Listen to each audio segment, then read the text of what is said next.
Një nga faqet më të ndritura të historisë tonë kombëtare është fakti që në luftën e dytë botërore i mbrojtën të gjithë hebrejtë që ndodheshin në Shqipëri, ndryshe nga pothuajse të gjitha vendet europiane të asaj kohe, të cilat i mblodhën hebrejtë dhe u adorzuan nazistëve. Ne si popullata, si qeveria asaj kohe, i mbrojtën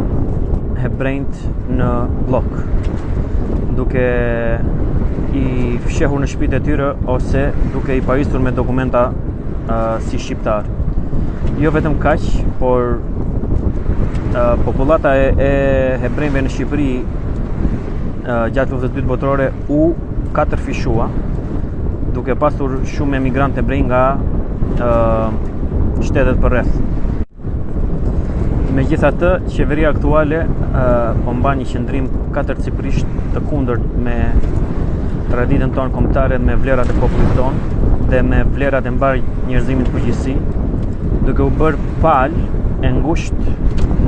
me qeverinë izraelite, e cila po kryen genocid prej gati 3 vjetësh tashmë,